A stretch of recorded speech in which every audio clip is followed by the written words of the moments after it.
Today's lesson is titled Lesson 2C, Adding and Subtracting Unlike Fractions. The key here is, if you'll remember, like fractions have the same denominator. So with an unlike set of fractions, they're not going to have the same denominator. The rules are similar except for the beginning when you start. When you start, you have to rename the fractions so that they have the same common denominator. Your book says to use the LCD, but just as long as you have a common denominator, I'm okay with that. The only problem there is that you're going to have some bigger numbers that you might have to deal with. So then after you get your common denominators and you've renamed your fractions, you can go ahead and add and subtract. Just remember to follow your integer rules. Let's work through some examples. Let's take 1/4 plus 1/8. So if you run through your multiples of 4 and 8, you know 4's multiples are 4, 8, 12, 16. You heard me say 8, so we can automatically know to use 8 as our common denominator. That means your second fraction stays the same. But to change 1/4 to a fraction with a denominator over 8 that's equivalent to it, since 4 times 2 is 8, we need to take 1 times 2. Now we can take 1 plus 2, they're both positive. We're just going to add 1 and 2 to get 3. And then your final answer there is 3/8. So that one was pretty simple. Let's move to one that might be just a little more difficult. So let's take 3/4 minus 1/16. Again, run through your multiples and you should see that 4 is a multiple, or 16, 4 is a multiple of 16. So we could change this first fraction, 3/4, to have a denominator of 16.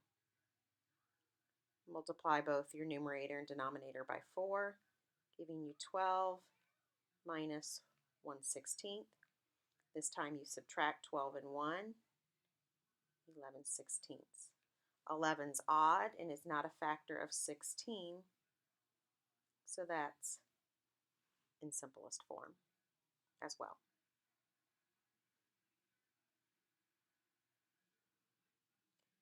Let's do 7/9 minus a negative 3/4.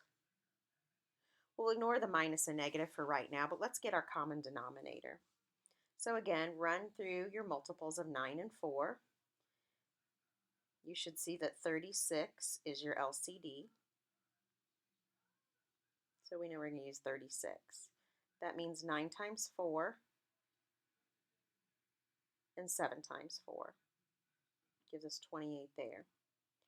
4 times 9, 3 times 9. Add the opposite. So now you're taking 27 plus 28. That gives you an answer of 56 over 36.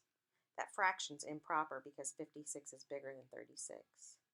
36 goes into 56 once, leaving you 20 left over. 20 and 36 have a common factor of 4. So if we simplify 20 over 36, we would get 5/9. That is in simplest form. Let's try one more. Let's do a negative 3/5 minus 1/4. Common denominator for 5 and 4 would be 20. Notice how I brought my minus sign right between them. Take a negative 3 times a positive 4, you'll get a negative 12. 1 times 5 gives you 5. So when we subtract, we add the opposite. That gives us a negative 17 over 20. 17 is odd and not a factor of 20, so we are in simplest